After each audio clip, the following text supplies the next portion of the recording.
Assalamualaikum warahmatullahi wabarakatuh. Saya Lalu Lazuardi Sinatria, Prodi Hubungan Internasional Angkatan tahun 2019.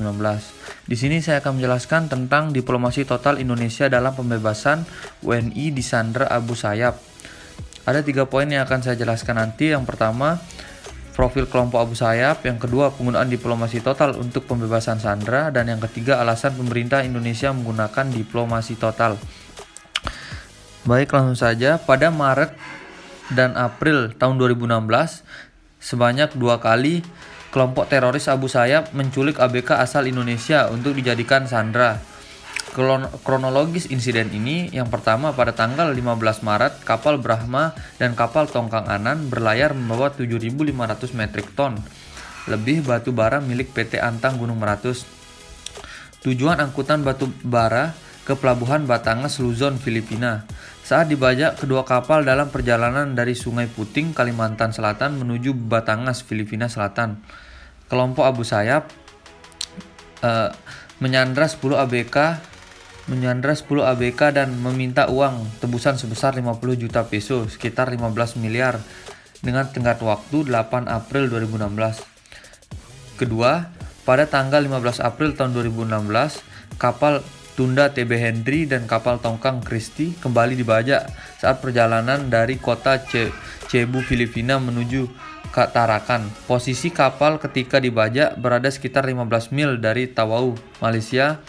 Kapal tersebut berisikan 10 ABK, namun hanya 4 ABK yang diculik, 6 ABK yang diselamatkan sengaja ditinggal oleh pihak Abu Sayyaf dengan tujuan agar mereka meminta pertolongan. Itulah kejadian awal disandranya WNI oleh Abu Sayyaf. Dan yang pertama, profil kelompok Abu Sayyaf. Kelompok Abu Sayyaf merupakan salah satu kelompok separatis di wilayah Filipina Selatan.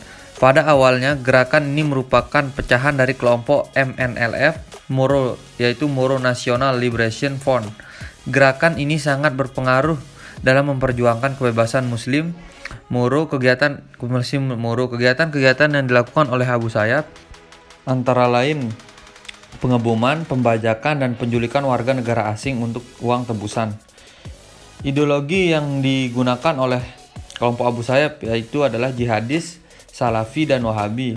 Namun ideologi tidak ada hubungannya dengan aktivitas kelompok teroris yang melakukan penyanderaan. Di balik itu juga, faktor utama mereka melakukan penculikan adalah ukuran organisasi. Kelompok yang semakin besar, kebutuhan finansialnya juga semakin besar.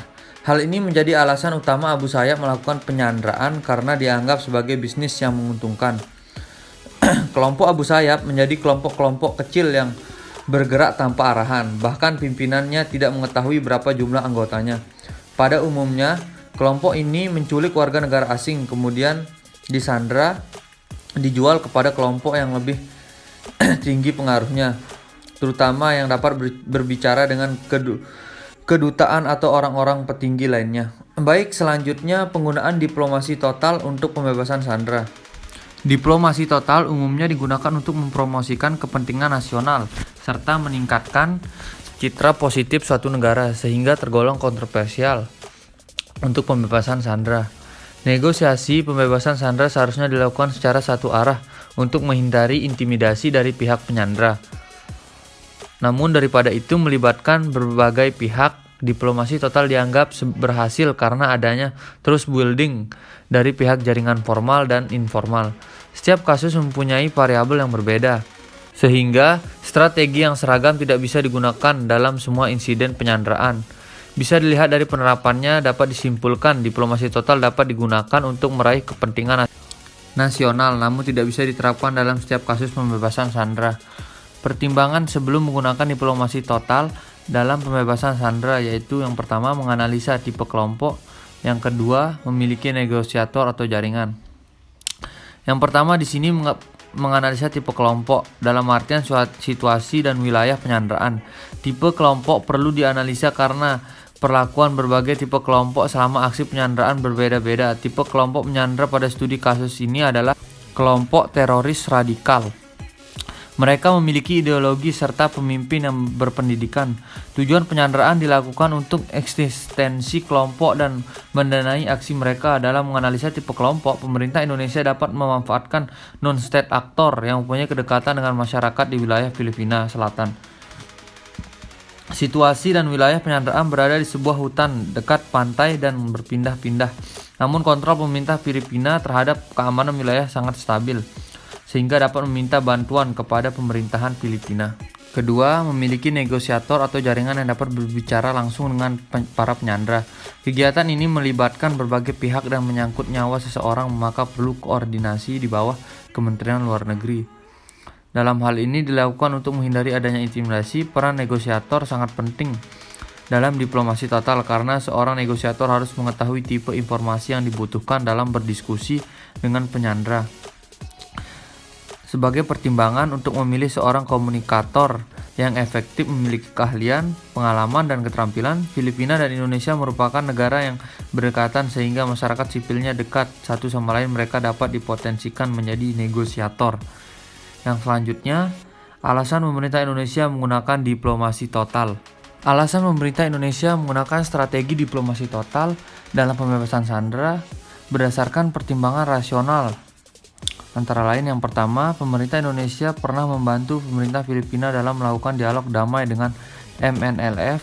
Indonesia berperan sebagai mediator yang efektif dalam penyelesaian konflik di Filipina Selatan antara Filipina dengan MNLF, mengingat bantuan yang telah diberikan Indonesia kepada Filipina dalam membantu menyelesaikan konflik. MNLF maupun pemerintah Filipina berpotensi untuk membantu pembebasan. Pemerintah Filipina dapat memberikan informasi atau melakukan operasi intelijen dalam pembebasan sandera, sedangkan kelompok MNLF dapat memanfaatkan jaringannya untuk akses komunikasi dengan kelompok Abu Sayyaf. Baik, sekian pemaparan dari saya. Wabillahi taufiq wal hidayah. Wassalamualaikum warahmatullahi wabarakatuh.